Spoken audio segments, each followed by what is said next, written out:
नमस्कार साथियों। आज हम लोग सेमेस्टर 5 हिस्ट्री DCA 2 का जो है कुछ महत्वपूर्ण प्रश्न देखने वाले हैं जो एग्ज़ाम में पूछे जाने के बहुत अधिक चांस है। हमने DCA 1 में जो है लगभग 9 प्रश्न बता दिया है, उसमें आप लोगों को जो है 3 प्रश्न और बताएंगे, उसके बाद DCA 1 समाप्त हो जाएगा। आज हम लोग जो है DCA 2 के कुछ महत्वपूर्ण प्रश्न देखने वाले हैं जो एग्ज़ाम में पूछे जाने के बहुत अधिक चांस हैं। तो चलिए बिना देर किए आज के इस वीडियो को स्टार्ट करते हैं। प्रश्न संख्या 2 है, उदारवादियों के तरीके एवं प्रोग्रामों का परीक्षण करें। इससे पहले जो है हमने DCA 2 का एक प्रश्न बता दिया है। आपने अगर अभी तक नहीं देखा है तो प्लेलिस्ट में आप जाके देख सकते हो, या तो डिस्क्रिप्शन में टेलीग्राम का लिंक दिया हुआ है, वहाँ पर भी जाके आप देख सकते हो सभी प्रश्न का वीडियो। आज हम लोग देखने वाले हैं कि उदारवादियों के तरीके एवं प्रोग्राम क्या था। उदारवादियों का अर्थ क्या है, यानी कि उदारवादियों का जो मानना है कि हमें किसी भी कार्य को करने के लिए हिंसा के रास्तों पर नहीं चलना चाहिए, बल्कि इन्होंने अहिंसा के रास्तों पर चलकर हमें किसी भी अधिकार को प्राप्त करने के लिए कहा है। जब ब्रिटिश शासन व्यवस्था भारत में चल रहा था, उस समय भी उदारवादियों का यही नीति रही थी कि हमें ब्रिटिश सरकार से अगर कुछ अधिकार लेना है तो हमें हिंसा के द्वारा नहीं लेना है, बल्कि हमें जो है ब्रिटिश सरकार के विरुद्ध हड़ताल करके, धरना प्रदर्शन करके और बिना हिंसा से जो है हमें अधिकार लेना है। तो इस प्रकार से उदारवादियों का विचार है कि हमें अहिंसा के रास्तों पर चलकर हमें अपने अधिकार को प्राप्त करना चाहिए। यह हिंसा के रास्तों पर चलने से विरोध करता है। तो सिंपली उदारवादियों का अर्थ यही है। अब हम लोग समझते हैं विस्तार पूर्वक कि उदारवादियों के क्या तरीके थे और क्या इसका प्रोग्राम था। सबसे पहले आपको परिचय देना है उदारवादियों के तरीके। उदारवादी एक विचारधारा है। आधुनिक उदारवादी विचारधारा के जनक जो है जॉन लॉक को माना जाता है। उन्होंने व्यक्ति के अधिकार एवं व्यक्तिगत स्वतंत्रता पर अधिक जोर दिया था। उनके अनुसार उदारवादी वह विचारधारा है जहां राजनीति की शुरुआत व्यक्ति से होती है और व्यक्ति पर ही खत्म होती है। उदारवादी विचारधारा की बात करें तो आधुनिक उदारवादी विचारधारा के जनक जो है जॉन लॉक को माना जाता है, जिन्होंने पहली बार जो है उदारवादी विचारधारा के बारे में बताया है। उनके अनुसार जो है उदारवादी वह विचारधारा है जहां राजनीति की शुरुआत व्यक्ति से होता है और खत्म भी व्यक्ति से होता है। इसका मतलब क्या है कि जब तक व्यक्ति नहीं रहेगा तब तक ना ही राजनीतिक नीति रहेगी, जब तक व्यक्ति नहीं रहेगा तब तक ना ही राजनीतिक अधिकार दिया जाएगा। तो इस प्रकार से इन्होंने यह कहा है कि उदारवादी विचारधारा वह विचारधारा है जिसकी शुरुआत व्यक्ति से होता है, जो खत्म भी व्यक्ति से होता है। यह विचारधारा संवैधानिक रूप से अपने अधिकारों को मांगने की इजाज़त देती है। भारतीय राष्ट्रीय कांग्रेस में 1905 ईस्वी से पहले तक सभी नरम दल यानी कि उदारवादी विचारधारा के लोग शामिल थे। यानी कि अगर बात करें उदारवादी विचारधारा, तो उदारवादी विचारधारा का जो प्रमुख उद्देश्य है वो ये है कि हमें किसी भी अधिकारों को अगर मांगना है तो हमें संवैधानिक रूप से अपने अधिकार को मांगना है। इन्होंने हिंसा पर बल नहीं दिया, बल्कि अहिंसा के रास्तों पर चलने पर बल दिया कि हम अहिंसा पर चलकर अपने अधिकारों को प्राप्त कर सकते हैं। इसमें यह भी कहा गया है कि भारतीय राष्ट्रीय कांग्रेस में 1905 ईस्वी से पहले जितने भी नेता थे सभी नरम दल के नेता थे, यानी उदारवादी विचारधारा के नेता थे। लेकिन 1905 ईस्वी के बाद जो है भारतीय राष्ट्रीय कांग्रेस में गरम दल के लोग भी शामिल हो गए। लेकिन जो है 1905 ईस्वी में जब यह देखा गया कि बंगाल का विभाजन हुआ, ऐसे में काफ़ी ऐसे नेता था जिनका गुस्सा फूटा और उनका यह मानना था कि हम अगर केवल उदारवादी के रास्तों पर चलेंगे, हम सरकार से भीख मांगेंगे तो हमें कभी स्वतंत्रता नहीं मिलेगा।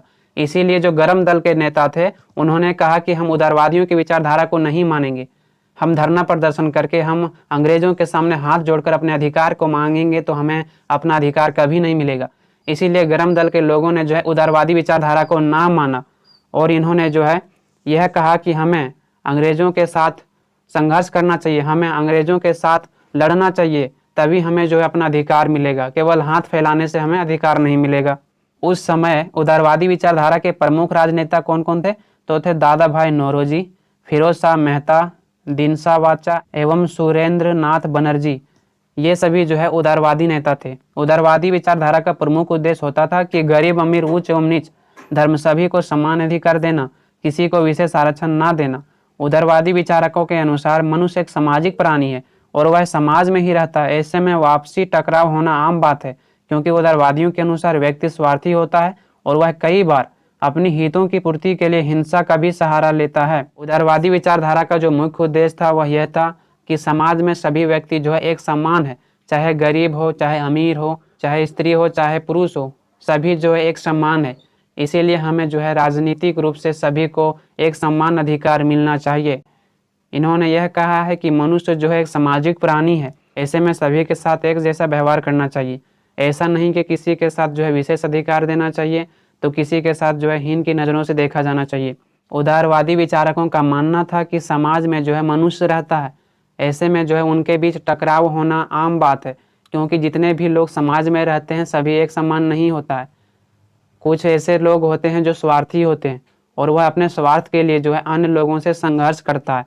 ऐसे में जो है उदारवादी स्वार्थी के द्वारा होने वाली हिंसा को रोकने का प्रयास करता है तथा अहिंसा के रास्तों पर लोगों को चलाने के लिए कानून को भी बनाता है। उदारवादियों का कहना था कि जो समाज में कुछ ऐसे लोग हैं जो हिंसा के रास्तों पर चलना चाहता है, हिंसा के रास्तों पर चलकर अपना अधिकार को प्राप्त करना चाहता है, उदारवादी विचारधारा उन्हें रोकता है।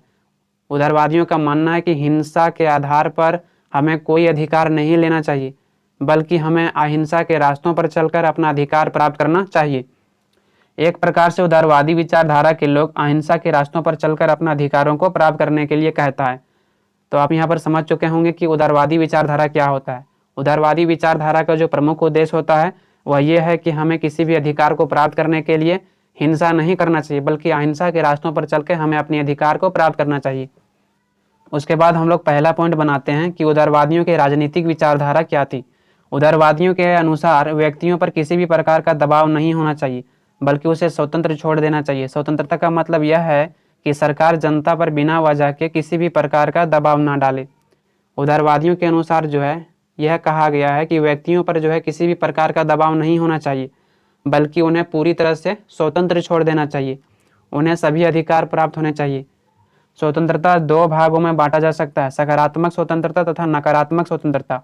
उदारवादी जो है सकारात्मक स्वतंत्रता का समर्थन करता था। स्वतंत्रता दो प्रकार से बांटा जा सकता है। इसका अर्थ यह है कि स्वतंत्रता जो है वो नकारात्मक रूप से भी हम प्राप्त कर सकते हैं और सकारात्मक रूप से भी प्राप्त कर सकते हैं। तो इन लोगों ने जो है स्वतंत्रता प्राप्त करने का जो है कहा है नियम, वो कहा है कि हमें जो है सकारात्मक रूप से स्वतंत्रता प्राप्त करनी चाहिए किसी भी क्षेत्र में। नकारात्मक रास्ते पर चलकर हमें अपने अधिकार को प्राप्त नहीं करनी चाहिए। उदारवादी विचारधारा के अनुसार व्यक्ति को अपने विचारों को दूसरे के बीच व्यक्त करने, भाषण देने या किसी भी प्रकार के समाचार पत्रों द्वारा अपनी विचारों को प्रकाशन करने, लिखने तथा शांतिपूर्ण ढंग से वाद विवाद करने का अधिकार मिलनी चाहिए। उदारवादियों का यह कहना था कि किसी भी व्यक्ति को जो है अपने विचारों का आदान प्रदान करने का अधिकार होना चाहिए, किसी भी व्यक्ति को भाषण देने का अधिकार होना चाहिए, किसी भी व्यक्ति को समाचार पत्रों को प्रकाशन करने का अधिकार होना चाहिए, किसी भी व्यक्ति को किसी के बारे में लिखने का अधिकार होना चाहिए, किसी भी व्यक्ति को शांतिपूर्ण ढंग से किसी भी वाद विवाद के अधिकार मिलने चाहिए, ताकि वह क्या गलत है क्या सही है इसके बारे में समाज को जागरूक कर सके। लेकिन जब ब्रिटिश का शासन भारत में था तो ये सभी अधिकार भारतीयों को नहीं था। जो अभी भारतीय संविधान है उसमें अनुच्छेद 19 में जो है हमें बोलने का अधिकार दिया गया है, समाचार पत्र प्रकाशन करने का अधिकार दिया गया है, अपने विचारों को आदान प्रदान करने का अधिकार दिया गया है।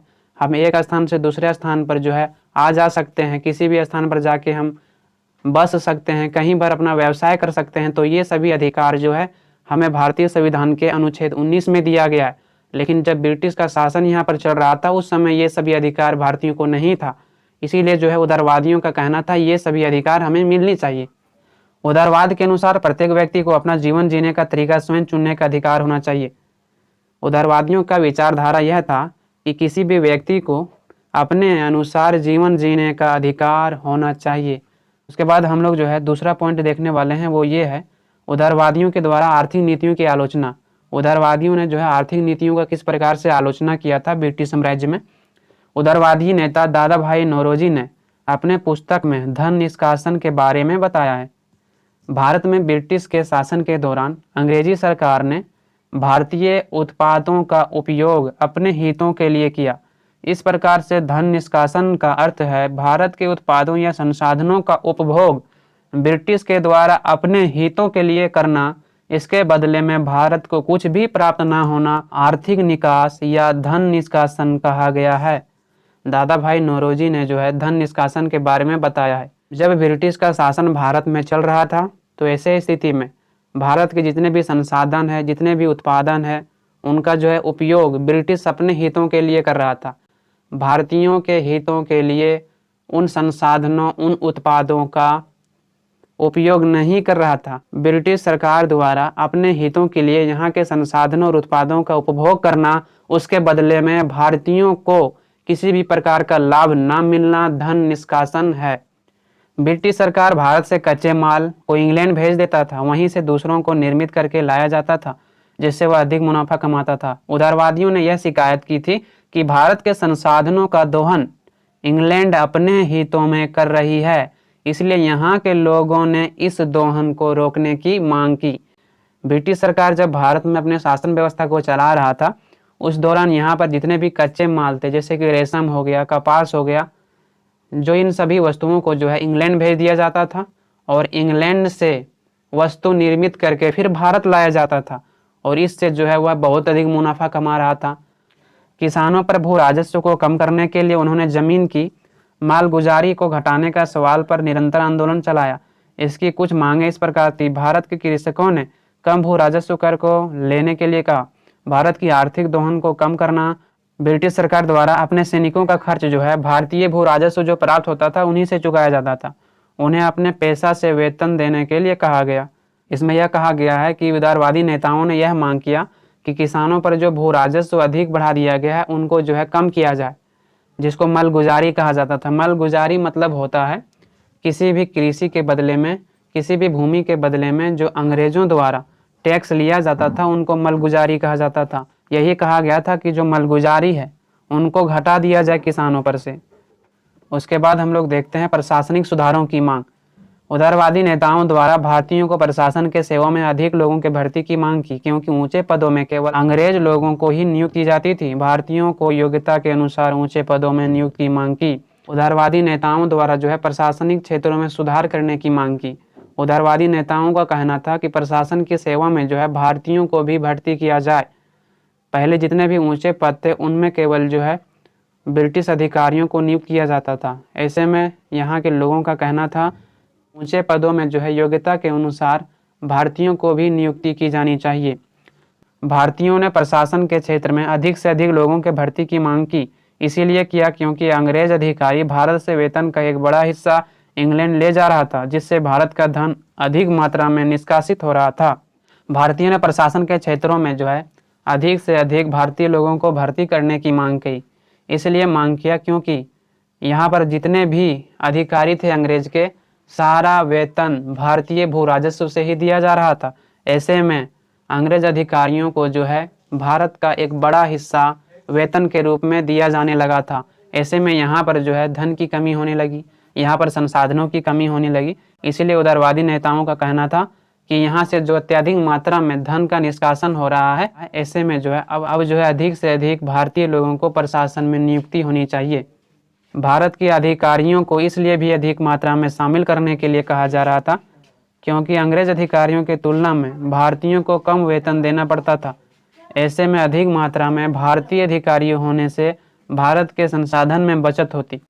भारत के अधिकारियों को इसलिए अधिक मात्रा में शामिल करने के लिए कहा क्योंकि जब यहाँ पर अधिक मात्रा में भारतीय अधिकारी होंगे तो ऐसे में जो भारत का संसाधन है वो भारतीय लोगों के लिए उपयोग किया जाएगा। भारत का जो संसाधन है वह विदेश नहीं जाएगा। चौथा उसके बाद है न्यायिक सुधार की मांग। भारत के उदारवादी नेताओं की मांग थी कि न्यायिक क्षेत्रों में सुधार किया जाए। सभी लोगों के प्रति समान न्याय होनी चाहिए क्योंकि अंग्रेजी पुलिस और नौकरशाही अपने मनमाने ढंग से जनता पर अत्याचार कर रहा था। भारत के जो उदारवादी नेता थे उन लोगों की मांगें यह थी कि न्यायिक क्षेत्रों में जो है सुधार किया जाए और सभी लोगों के प्रति समान व्यवहार किया जाए, क्योंकि यहाँ पर जो है केवल भारतीयों के लिए ही कानून लागू होता था। अंग्रेज अधिकारियों पर अंग्रेज के कानून लागू नहीं होता था। अंग्रेज अधिकारी अगर कोई अपराध भी कर दिया है तो उनको सजा नहीं दिया जाता था, लेकिन अगर कोई भारतीय व्यक्ति कोई भी अपराध कर देता है तो उनको जो है कठोर दंड दिया जाता था। इसीलिए जो है यहाँ पर जो है अंग्रेजी सेना का अत्याचार अत्यधिक बढ़ गया था। नौकरशाही जो है अपने मनमाने ढंग से यहाँ के लोगों पर अत्याचार और शोषण कर रहा था, जिसके कारण उदारवादी नेताओं का मानना था कि यहाँ पर जो नौकरशाही अपने मनमाने ढंग से लोगों पर अत्याचार किया जा रहा है उनको समाप्त किया जाए और सभी लोगों के प्रति समान न्याय व्यवस्था होनी चाहिए। उदारवादियों ने सभी के प्रति सम्मान कानून को लागू करने की बात कही, क्योंकि अंग्रेज सरकार के ही न्यायाधीशों द्वारा किसी भी मुकदमे को सुना सकती थी। भारतीय न्यायाधीशों को अंग्रेज के प्रति न्याय सुनाने का अधिकार नहीं था। भारतीय न्यायाधीशों की फैसला को अंग्रेजी सरकार नहीं मानती थी। उदारवादियों ने जो है सभी के प्रति समान न्याय व्यवस्था लागू करने के लिए कहा कि चाहे ब्रिटिश अधिकारी हो चाहे भारतीय अधिकारी हो, सभी लोगों के लिए जो है समान कानून व्यवस्था होनी चाहिए, क्योंकि यहाँ पर जो है न्याय व्यवस्था जो सुनाने का अधिकार था वह अंग्रेजों के पास था। तो जो भी न्याय सुनाता था वो अंग्रेज न्यायाधीश सुनाता था। जो भारतीय न्यायाधीश अगर कोई भी मुकदमे के प्रति न्याय सुनाता था तो अंग्रेज अधिकारी उनको नहीं मानता था। इसीलिए जो है भारतीय उदारवादियों का कहना था कि न्यायिक व्यवस्था में सुधार किया जाए और सभी के प्रति समान न्याय व्यवस्था होनी चाहिए। एक समान अपराध के लिए अंग्रेजों को कम सजा दिया जाता था, जबकि भारतीयों को अधिक दंड दिया जाता था। इस प्रकार से उदारवादी नेताओं ने इन सभी नीतियों को सुधारने की मांग की। यानी कि अगर कोई अपराध भारतीय ने किया है, वही अपराध अगर अंग्रेज करता है तो भारतीयों को जो है कठोर दंड दिया जाता था, जबकि अंग्रेजों को कोई दंड नहीं दिया जाता था। इसीलिए भारत के उदारवादी नेताओं का कहना था कि सभी लोगों के प्रति समान न्याय व्यवस्था होना चाहिए। यानी कि अगर अंग्रेज अपराध करता है तो उनको भी दंडित किया जाना चाहिए, अगर भारतीय लोग जो है अपराध करता है तो उनको दंडित किया जाना चाहिए। यानी कि जिस प्रकार से अपराध है उसी प्रकार से दोनों को बराबर दंड देना चाहिए, ना कि जो है केवल भारतीयों को दंड मिलनी चाहिए। उसके बाद है पांचवा कि भारतीय स्वतंत्रता संग्राम का आधार। यानी कि भारतीय उदारवादी नेताओं का कहना था कि भारतीय स्वतंत्रता संग्राम का आधार किस प्रकार से हो जो हमें स्वतंत्रता मिले। भारतीय स्वतंत्रता संग्राम की नींव रखने का श्रेय जो है उदारवादी युग के नेताओं को ही जाता है। उन्होंने ही भारतीयों को अपने अधिकार के लिए अहिंसा के रूप में लड़ने के लिए सिखाया। भारतीय स्वतंत्रता संग्राम की जो नींव रखने का श्रेय जाता है वो उदारवादी नेताओं को जाता है। यह माना जाता है कि उदारवादी नेता हमेशा यह कहता था कि हमें अहिंसा के रास्तों पर चलकर हमें अपना अधिकार प्राप्त करना चाहिए। इनका मानना था कि अगर हम अंग्रेजों के विरुद्ध हिंसा पूर्वक घटना कर देंगे तो अंग्रेज अधिकारियों द्वारा हमारे नेताओं को गिरफ्तार कर लिया जाएगा। तो हम अगर इस प्रकार से गतिविधि करेंगे तो हमें अपनी अधिकार नहीं मिलेगी। इसीलिए हमेशा उदारवादी नेताओं का कहना था कि हमें अंग्रेजों के साथ जो है हिंसा पूर्वक रूप से अपने अधिकार नहीं मांगनी चाहिए, बल्कि हमें अहिंसा के रास्तों पर चलकर धरना प्रदर्शन कर हमें जो है अंग्रेजों से अपनी अधिकार लेनी चाहिए। उसकी नीतियों में ही परिवर्तन लाकर बाद में कांग्रेस के गरम दल के नेताओं ने कांग्रेस के आधार पर भारतीय स्वतंत्रता संग्राम में महत्वपूर्ण भूमिका निभाया।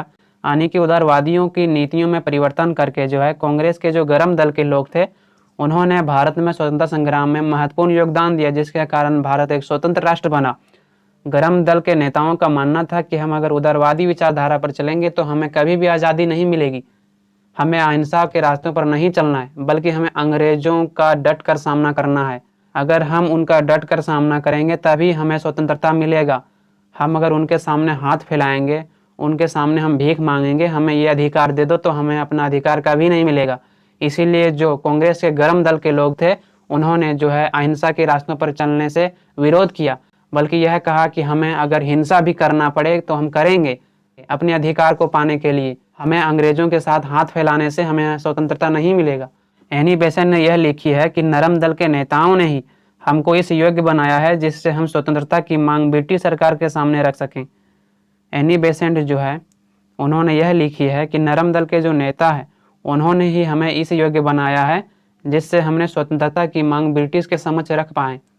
एक स्थान पर जो है उदारवादी नेता भी सही थे, क्योंकि उदारवादी नेताओं का मानना था कि अगर हम अंग्रेजों के प्रति हिंसा कर दिए तो ऐसे में सभी प्रमुख नेताओं को जो है गिरफ्तार कर लिया जाएगा, उनको फांसी की सज़ा सुना दी जाएगी। इसीलिए उदारवादी नेता का मानना था कि हम बिना हिंसा किए धरना प्रदर्शन द्वारा जो है हम अपने अधिकार को अंग्रेजों को मानेंगे। जबकि दूसरी जगह जो गरम दल के नेता थे वह भी अपने जगह सही थे। गरम दल के जो नेता थे उनका मानना था कि अगर हम अंग्रेजों के सामने हाथ फैलाएंगे, अंग्रेजों के सामने धरना प्रदर्शन करेंगे, अंग्रेजों से भीख मांगेंगे तो हमें अपनी स्वतंत्रता कभी नहीं मिलेगी। हमें उनसे स्वतंत्रता लेने के लिए अगर खून भी बहाना पड़े तो हम खून बहाएंगे, लेकिन हम अंग्रेजों के सामने कभी झुकेंगे नहीं, अंग्रेजों के सामने हाथ नहीं फैलाएंगे। तो इस प्रकार से दोनों की विचारें थी। उदारवादी नेताओं की इस नीति के कारण ही आगे चलकर भारत एक स्वतंत्र देश बना, जिससे हमें शिक्षा, प्रशासनिक, सामाजिक, धार्मिक तथा आर्थिक क्षेत्रों में अधिकार मिला। यह माना जाता है कि प्रारंभ में जो है कांग्रेस पार्टी में उदारवादी नेता था जिन्होंने जो है आगे चलकर महत्वपूर्ण योगदान निभाया। यही कारण है कि हमें स्वतंत्रता मिला और हमें जो है शिक्षा, प्रशासनिक, सामाजिक, धार्मिक तथा आर्थिक क्षेत्रों में सभी प्रकार का अधिकार दिया गया। इस प्रकार से उदारवादी दल के नेता ने भारतीयों को एक सूत्र में बांधने और भारतीयों के बीच राष्ट्रीयता की भावना का निर्माण करने में अहम योगदान निभाया गया। राष्ट्रपिता महात्मा गांधी जी जो थे, उनका भी यही मानना था कि हमेशा जो है हमें अहिंसा के रास्तों पर चलना चाहिए। जब हम अहिंसा के रास्तों पर चलेंगे तभी हम जो है अंग्रेजों के समक्ष स्वतंत्रता प्राप्त कर सकते हैं। अगर हमने हिंसा कर दिया तो ऐसे में हम जो है अंग्रेजों से स्वतंत्रता नहीं ले सकते हैं। तो इस प्रकार से महात्मा गांधी जी ने भी जो है हमेशा जो है अहिंसा के रास्तों पर लोगों को चलना सिखाया और उन्होंने यह साबित भी किया कि अहिंसा के रास्तों पर चलकर महात्मा गांधी जी ने ऐसे ऐसे कारनामे कर दिए कि जो अंग्रेज अधिकारी था वह पूरी तरह से हिल चुका था। तो ये थी महात्मा जी के अहिंसा में बल। आगे चलकर हम जो है आप लोगों के लिए ऐसे ऐसी वीडियो लाने वाले हैं जिसमें सभी महान नेताओं के बारे में आपको बताएंगे, बिल्कुल विस्तार पूर्वक। हम बताएंगे कि नथुराम गोडसे ने जो है महात्मा गांधी जी की हत्या क्यों करी थी, क्या नथुराम गोडसे जो है अपनी जगह सही है या गलत है। इन सभी मुद्दों पर जो है आगे हम विस्तार पूर्वक चर्चा करने वाले हैं। तो आज के लिए इतना ही। आप लोगों से बहुत जल्द मिलते हैं नेक्स्ट वीडियो में। धन्यवाद।